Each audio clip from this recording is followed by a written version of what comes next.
Okay, so originally I was gonna bring back Ramblings with like a Chuggington toy line review, but that kind of fell through because this video is going to be a lot bigger than I was expecting, and I just wanted something nice and simple to get up for the March break. So here's the movie I put off reviewing for a few years. Enjoy! My gym partner's a monkey has not aged well with the times, and the Big Field Trip TV movie is pretty much an example of why that's the case. In an era of chowders and out of Jimmy's heads, this was about 3 notches away from out of Jimmy's head. Not that terrible, but like, not very good. Credits due, it wasn't one of the worst Cartoon Network shows ever, and it was at least sort of fun in terms of its art direction and voice cast. Unfortunately, the show got sunk thanks to lame writing and uninspired plot lines. Ironic considering the concept of the show about a kid who pretty much gets sent to an animal school thanks to autocorrect is actually a pretty creative premise.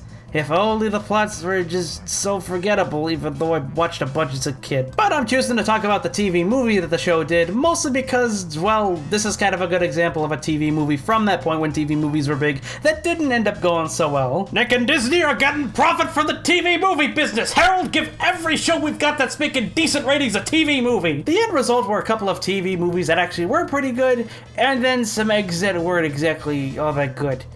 This is one of them. The movie pretty much follows Adam Lang and Jake Spider-Monkey, the 2 leads of the show, joining the rest of the Charles Darwin Middle School gang for the annual school band Big Field Trip. Just from that sentence, you actually get a lot of funny opportunities to work with, especially if you've been on as many field trips as I have, a nearly 20-year-old college student learning animation. Unfortunately, the writers kind of give up after the first quarter, and instead of going with a funny National Lampoon-style plotline, they just dump them in a forest and then just do 3 different plot lines. I'm pretty sure there's about 3. The major joke being for all of these is they're afraid of actual wild animals because the zoo animals don't have their instincts anymore, which could have been interesting, but they just wasted on jokes that get dragged out for way too long, as do most of these TV movies that have mostly inexperienced crews who are just kind of tooted out into existence. But yeah, the subplots are like Adam loses his piccolo to a chipmunk, that somehow leads Jake to becoming a chipmunk king.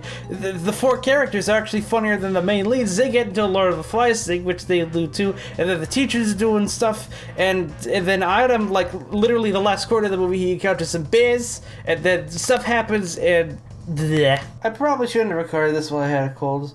The movie's pretty much like actually being stuck on a road trip. You're just kind of sitting there waiting for something exciting to happen, but then nothing really happens and you just want to do something else, but you're stuck there and you can't really do anything. There are times when they actually do throw in some funny jokes, but most of them are either uninspired, uncreative, or just kind of feel like they're there just to get to the 44-minute finish line. Seriously, some of these gags go on for like a solid minute or 2. It's pretty not good. It isn't exactly made fun with the 2 main characters are kind of not really fun to watch. Adam's just Todd from Wayside with no personality, and Jake is just not fun to be around. Not even the beautiful vocals of Tom Kenny can save this poor monkey. Then again, he couldn't save Elf Boy in the movie, but honestly, I'd just rather watch this movie than Elf Boy in the movie, because Elf Boy in the movie is just terrible. Though at least the side characters, even though they still suffer from bad subplots, are a little more fun to watch. Like, who can remember such iconic characters such as Slips, Principal Pixie Frog, Slips, Windsor, Ontario, Slips, Toucan Sam's cousin,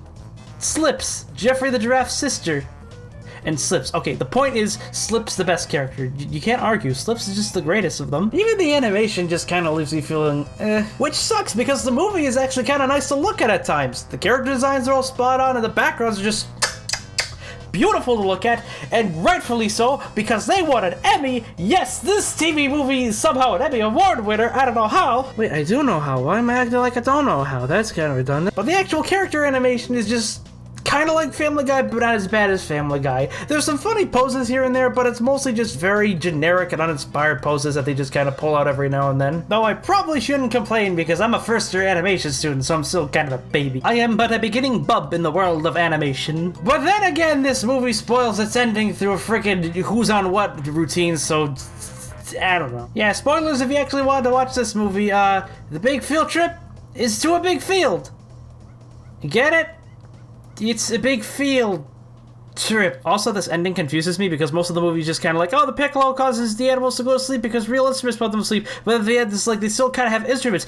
I know they're not like conventional instruments, but they're still instruments. So I know the music is like that they play is bad, but like, why? They're still instruments. Why? They're still instruments, so why are they being put to sleep? I don't even care. It's not worth it. I'm not friggin' nostalgic, Mr. Not So Nostalgic Critic. Overall, do I recommend the Big Field Trip? No.